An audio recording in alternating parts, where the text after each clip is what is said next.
أعوذ بالله من الشيطان الرجيم. بسم الله الرحمن الرحيم، والصلاة والسلام على رسولنا محمد سيد الأولين والآخرين.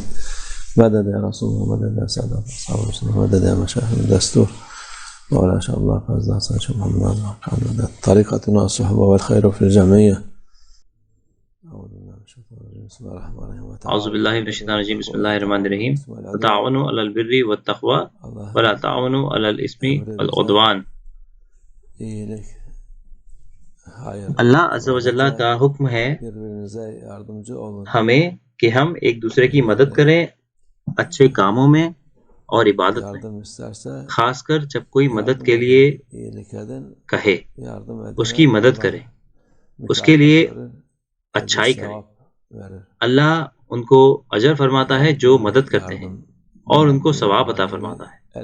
اللہ عز و جل کہتا ہے کہ ہر طرح کی مدد کریں، معنوی اور روحانی، جتنی بھی آپ کر سکتے ہیں. ایک انسان کو بالکل مدد کرنی چاہیے جتنا کہ وہ کر سکتا ہے، کیونکہ جب لوگ ایک دوسرے کی مدد کرتے ہیں تو وہ ان کو فائدہ دیتا ہے جو مدد کے لیے آگے آتے ہیں، اور ان کو بھی فائدہ دیتا ہے جو مدد مانگتے ہیں.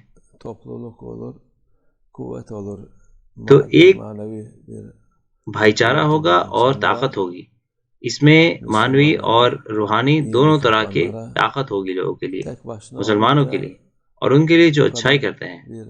جب اکیلے ہوں تو ایسی طاقت نہیں ہوگی، اور جب جدا ہوں اللہ عز و جل کا حکم ہے کہ اچھائی کریں.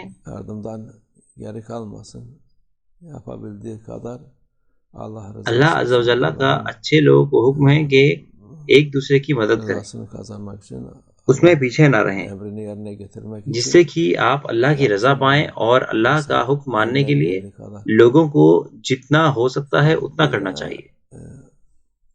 اس کے علاوہ وہ یہ بھی کہتا ہے کہ ایک دوسرے کی مدد نہ کریں برے کام میں، کسی کو مدد نہ کریں گناہ کرنے میں، ظلم کرنے میں یا پھر دشمنی پیدا کرنے میں. ایسا بالکل نہ کریں، یہ کوئی فائدہ نہیں لائے گا، نہ ہی کوئی معنوی اور نہ ہی کوئی روحانی فائدہ ہوگا، یہ صرف دشمنی ہی بڑھائے گا.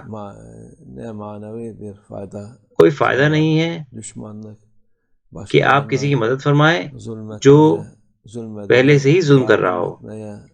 یہ کچھ نہیں، صرف نقصان ہے، اور یہ نقصان دونوں کا ہے، ان کا خود کا اور دوسروں کا. اگر کوئی انسان ظلم کر رہا ہے، وہ یہ سوچتا ہے کہ وہ صرف دوسروں پر ظلم کر رہا ہے، تو وہ سب سے پہلے خود ہی ہے جو ظلم کا شکار ہوا ہے. اس کے گناہ بڑے ہیں اور اللہ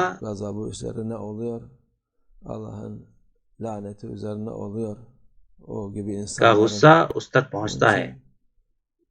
اللہ کی لعنت ہے ایسے لوگوں پر. اس لیے یہ بھی ضروری ہے، اگر آپ کسی کی مدد نہیں کر سکتے تو کم سے کم ظلم نہ کریں اور ظلم کرنے میں مدد نہ کریں. آخری زمانے میں ہر جگہ جھوٹ اور ظلم سے بھرا ہوا ہے.